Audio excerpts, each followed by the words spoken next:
నమస్తే, welcome to our channel. విశాఖలో YCP వేసిన మాస్టర్ ప్లాన్ ను కూటమి ప్రభుత్వం తిప్పికొడుతుందని చెప్పి పలు వార్తలు వస్తున్నాయి. మరి ఆ మాస్టర్ ప్లాన్ ఏంటి, దేనికి సంబంధించింది తెలుసుకునే ప్రయత్నం చేద్దాం.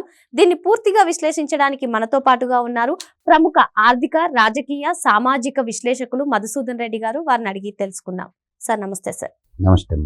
గత ప్రభుత్వ హయాంలో రైతులకు అన్యాయం జరిగే విధంగా కోస్టల్ కారిడార్ లేఅవుట్లను మొత్తం మార్చేశారని చెప్పి ఈ VMRDA మాస్టర్ ప్లాన్ పై అయితే రాష్ట్ర ప్రభుత్వం విచారణకు ఆదేశించింది. సార్, మరి ఈ విచారణలో ఏం వాస్తవాలు బయటకు రానున్నాయి? వైసీపీ కీలక నేతల గురించే ఈ లేఅవుట్ల మార్పు జరిగిందా ఏంటి సార్? దీనిపై మీ విశ్లేషణ ఏంటి? ఈ మాస్టర్ ప్లాన్ అంటే ఏం లేదమ్మా, ఇది సింపుల్. ఒక లేఅవుట్, మనకి పెద్ద పెద్ద నగరాలు ఉంటాయి, తర్వాత మెట్రోపాలిటన్ సిటీలు ఉంటాయి, తర్వాత మనకి ఉడా లేఅవుట్ ఉందనుకో. హైదరాబాద్కి వచ్చేసరికి మహానగరాన్ని 10 సంవత్సరాలకు ఒకసారి ముందే ప్లాన్ గీస్తారు. ఎక్కడ ఏ రోడ్డు వస్తుంది, ఎక్కడ ఏమొస్తుంది అని ఒక మాస్టర్ ప్లాన్ గీసుకుంటారు. కార్పొరేషన్లో గీస్తారు. ప్రతిది ఇక్కడ ఉంటుంది.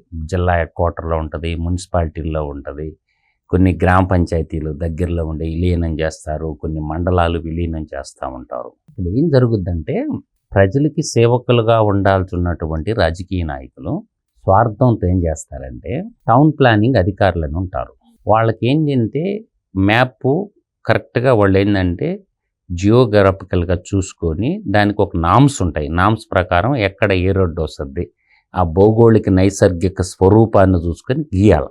వీళ్ళు ఏం చేస్తారంటే, కొంతమంది మ్యాప్ ముందే తెలుస్తుంది, అంటే పాలక వర్గానికి ముందే తెలుస్తుంది. అక్కడున్న స్థానికంగా ఉన్నటువంటి ఎమ్మెల్యేను, స్థానికంగా ఉన్నటువంటి మంత్రిను ఎవరో ఒకరు ఏంటంటే ఆ మ్యాప్ వాళ్ళకి చూపిస్తారు. సార్ ఇలా వస్తుందని, అంటే ఏ సర్వే నెంబర్లు పోతున్నాయి, రోడ్లో పోతున్నాయి అంటే రోడ్లో భూములు పోయేదానికి ఏం చేస్తారంటే మనసు ఒప్పుకోదు కదా. అప్పుడు ఆడున్నటువంటి టౌన్ ప్లానింగ్ అధికారికి యాజ్ పర్ నామ్స్ ప్రకారం లేఅవుట్ గీయకుండా కొంచెం రోడ్డు పక్కకి తిప్పుతారు. పక్కకి తిప్పితే నష్టపోయేది ఎవరు? దాంట్లో సామాన్యుడు ఎవరైనా సమిధులు అయిపోతారు. ఏంటంటే రాజకీయంలో ఉన్నటువంటి వ్యక్తులు ఏం చేస్తారంటే ఇటువంటి గేమ్ ప్లేన్ ఆడతారు. భూములకి విలువ డే బై డే పెరుగుతూనే ఉంటుంది. భూమి సృష్టించలేం కాబట్టి భూమి విలువ పెరుగుతూ పోతుంటుంది. అందువల్ల ఏంటంటే పెద్ద పెద్ద అవుటర్ రింగ్ రోడ్లు పోసేటప్పుడు కానీ, నేషనల్ హైవే పోసేటప్పుడు కానీ, రైల్వే ప్రాజెక్టులు చేసేటప్పుడు కానీ, కొంచెం రాజకీయంగా పరిణతం చెందిన వాళ్ళు, కొంచెం ఆర్థికంగా బలంగా ఉన్నోళ్ళు వాళ్ళు భూములు తప్పించేసి పేదల భూముల మీద రోడ్లు తిప్పుతారు. పోతే పేదలే కదా, మనకు పోయింది ఏముంది అనే ఆలోచన చేస్తారు. ఇది కరెక్ట్ అయినటువంటి పద్ధతి కాదు. ప్రతి దానికి కొన్ని నామ్స్ ఉంటాయి. ఆ నామ్స్ ఏంటంటే, మనకి 18 మీటర్లు గుర్తుపెట్టుకోండి, 20 మీటర్లు, 24 మీటర్లు, తర్వాత ఎంత 30 మీటర్లు, తర్వాత 70 మీటర్లు, తర్వాత 100 మీటర్లు, 6 రకాలైనటువంటి రోడ్లు మ్యాప్ వస్తాయి. 18 మీటర్లు అనగానే మనకి మీటర్ అంటే 3 అడుగులు పైన వస్తుంది. కొద్దిగా 18 మీటర్ల నెలకే సింపుల్గా లెక్కేసుకోండి మీరు ఎక్కడికి వస్తుందో. 18 ఇంటూ 3 వేసాలకే 30, అట్లా 54 అడుగులు అంటే 60 అడుగుల రోడ్డు అని దాని అర్థం. అట్లా రోడ్లు ఉంటాయన్నమాట. ఈ పద్ధతి ఇది అన్నమాట. ఈ పద్ధతి ఉన్నప్పుడు నేషనల్ హైవేకి వచ్చాయనుకోమ్మా, ఇప్పుడు 100 మీటర్లు అన్నాం అనుకో, 300 అడుగు. 300 అడుగులు అంటే ఆ లెఫ్ట్ సైడ్ రైట్ సైడ్ గ్రైనరీ ఉంటాయి, సర్వీస్ రోడ్లు ఉంటాయి, ఇంటర్నల్ రోడ్లు అన్నీ ఉంటాయి అన్నమాట. ఈ రోడ్ల కింద భూమి పోతుంది అన్నోళ్ళు ఏం చేస్తారంటే ఆ రోడ్లని మార్చి లంచాలు ఇచ్చి అధికారం లోబర్చుకొని, అధికారాన్ని అడ్డం పెట్టుకొని, ఒకటేంది లంచాలు ఆశ చూపించి అధికారాన్ని అడ్డం పెట్టుకొని రోడ్డుని మార్చేస్తాం. అది తీవ్రమైనటువంటి నేరం.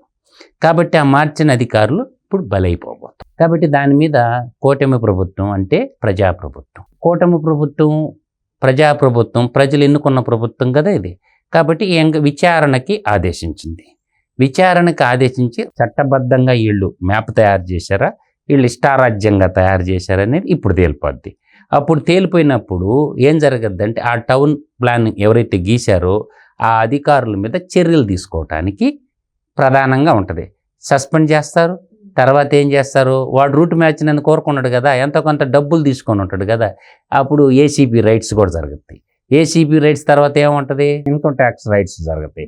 అందువల్ల ఏంటంటే income tax rights, ACP rights, మళ్ళీ సిఐడిలో కేసు నమోదు, ఈ 3 డిపార్ట్మెంట్లు ఇన్వాల్వ్ అవుతాయి. ఎందుకు? మనకు ఉండేది కొద్దిపాటి జీవితం. గవర్నమెంట్ ఆఫీసులకు మంచి జీతాలే ఉండేయమ్మా.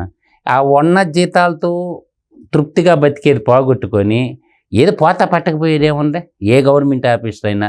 అందువల్ల ఏంటంటే ప్రశాంతమైనటువంటి జీవితాన్ని గడపండి. వాడు ఎవడో చెప్పిండు నీ విధులను ఎక్కడికి పోయినా ఆఫీసర్ ట్రాన్స్ఫర్ చేస్తారు. ఒక అధికారిని ఎప్పుడు కూడా ఏం చేస్తారంటే ట్రాన్స్ఫర్ సస్పెండ్ 2 ఉంటాయి, గుర్తుపెట్టుకో. ఈ ట్రాన్స్ఫర్ సస్పెండ్ అనేది 2 ఉంటాయి. ఇలా ఊపిరుంటే ఉప్పుగళ్ళు అమ్ముకొనైనా బతకొచ్చు. మా పల్లెల్లో ఏం చెప్తారంటే ఊపిరుంటే బలుసాపు తినైనా బతకొచ్చు అంటారు. అవినీతి పనులు చేసుకొని ఆ ముద్ర వేయించుకొని ప్రశాంతత జీవితాలు గడపకుండా ఆఫీసర్లు ఇటువంటి తప్పుడు పనులు చేయటం అనేది, ఒకవేళ నీకు ఇంట్రెస్ట్ లేదు బలవంతం చేస్తున్నారు, ఏం చేయాలా? స్వచ్ఛందంగా రిజైన్ చేసేసేయాలి. రిజైన్ చేసేసి నన్ను ఈ తప్పుడు పని చేయమంటున్నారు కాబట్టి నేను నా ఉద్యోగానికి రిజైన్ చేస్తున్నానని చెప్పి ఆడ బుక్లో రాసి పారేసి రిజైన్ లెటర్ వేసి పక్కగా వచ్చేసి బయటకు వచ్చేసి పని చూసుకోవాలి. ఏదో ఒక పని చేసుకొని బతకొచ్చు. అవినీతికి పాల్పడితే దొరకనంతసేపు ఎవడైనా దొరికితే అందరూ దొంగలే. కాబట్టి రాజకీయ నాయకులు అనేబడినటువంటి వాళ్ళు A2గా ఉన్నటువంటి విజయసాయిరెడ్డి, జగన్ ఈడీ సిబిఐ కేసులో A2గా ఉన్న విజయసాయిరెడ్డి, అక్కడున్న బొత్స సత్యనారాయణ, వీళ్ళందరికీ తెలిసే జరుగుంటుంది, తెలియకుండా ఏం జరగదు. కాబట్టి ఈ కూటమి ఎంక్వైరీ చేపిస్తుంది. ఎంక్వైరీ చేపిస్తే దాంట్లో ఎవరెవరు అధికారులు ఎంతమంది బలి అయిపోతారు. గతంలో రాజశేఖర రెడ్డి గారు ముఖ్యమంత్రిగా ఉన్నప్పుడు ఒక 6 మంది ఐఏఎస్ ఆఫీసర్లు లేచిపోయారమ్మా. ఇప్పటికి కూడా ఈడీ సిబిఐ కేసులో ముద్దాయిలుగా ఉన్నారు అందరూ. అందువల్ల ఇప్పుడు మళ్ళీ తనయుడు రాజశేఖర రెడ్డి కుమారుడు, మహామేత కుమారుడు మళ్ళీ ముఖ్యమంత్రి అయినాక ఇప్పుడు ఐపీఎస్ ఆఫీసర్లు బలైపోతున్నారు. కాబట్టి ఈ ఐపీఎస్ ఆఫీసర్లు ఎంతమంది బలయ్యారో మనం చూసాము. వరుసగా పెట్టి ఐపీఎస్ ఆఫీసర్లు సంజయ్ కుమార్ ఒకడు, తర్వాత సునీల్ కుమార్ ఒకడు, విజయ్ పాల్ ఒకడు చూస్తున్నాం కదా మనం రోజు. వీళ్ళందరూ బలైపోతారు. ఇప్పుడు టౌన్ ప్లానింగ్ ఆఫీసర్లు వంతు వచ్చింది. కాబట్టి ఏంటంటే అధికారులు ఎప్పుడు కూడా చట్టబద్ధ పాలనకి, చట్ట వ్యతిరేకమైనటువంటి పనులకి అసలు సంతకాలు పెట్టకూడదు, సహకరించకూడదు. ఇప్పుడు కూటమి ప్రభుత్వం ఉన్నా కూడా ఎవరైనా చట్టంకి లోబడే మీరు పని చేయించుకోండి అని చెప్పాలా. చట్ట పరిధి దాటి పనిచేసినా కూడా అది ఏదో ఒక రోజు మనకి ఏకు మేక్ అవుతుంది అనమాట. దీన్ని అంటారు ఏకు మేక్ అవటం అనమాట. చేసిన తప్పు, చేసిన కర్మ ఎవడిని వదలదు. ఎవడ కర్మకు వాడే బాధ్యుడు అంటారు కదా, అట్లా ఎవడ కర్మ వాడు అనుభవించాలా. ఇప్పుడు దొరకకపోతే దొరికితే దొంగ. ఇప్పుడు బలైపోతారు. ఇంట్లో వాళ్ళ పిల్లవాళ్ళకి కూడా, వాళ్ళ కుటుంబ సభ్యులకు కూడా ఆ అవినీతి సొమ్ముతోటి, అవినీతి రొచ్చులో మునిగితే వాళ్ళకి కూడా ఏంటంటే క్యాన్సరు, ఏదో ఒక రోగాలు వచ్చేసి, లేదంటే యాక్సిడెంట్లోనైనా పోతారమ్మా. ప్రజల కోసం అధికారం ఉండాలి కానీ పారంభోగ పనులకు అలవ చేయకూడదు. ప్రజల ఆస్తులకి మన పక్కనోడు నాశనం అయిపోయి మనం బాగుపడాలా అని కోరుకోవటమే తప్పు. అందరూ బాగుండాలి, అందులో మనం ఉండాలా అని ఆలోచన చేసుకుంటే మంచిదే. కానీ పక్కనోడు ఏమైపోతే నాకెందుకు, నేను బాగుంటే చాలు అనుకుంటే వరదకి ఉన్నోళ్ళు లేదు, లేనోళ్ళు లేదు. ప్రకృతి విపత్తు వచ్చినప్పుడు ఉన్నోళ్ళు లేదు, లేనోళ్ళు లేదు, అందరూ సమన్వయం చేస్తుంది ప్రకృతి. అంతేనా లేదా? ఎర్త్ కిక్స్ వచ్చినాయి అనుకో, సమన్వయం చేస్తుంది అందరినీ. ఉన్నోడు రాజు లేదు, బంటు లేదు. అందువల్ల ఏంటంటే నేను ఒక్కటే చెప్తా ఫైనల్గా, ప్రభుత్వ అధికారులందరికి కూడా ఒకటే ముచ్చట చెప్తా, ఉన్నదాంతో తృప్తిగా బతకండి అయ్యా. అందువల్ల ఉన్నదాంతో తృప్తిగా బతకండి, న్యాయంగా చేయండి.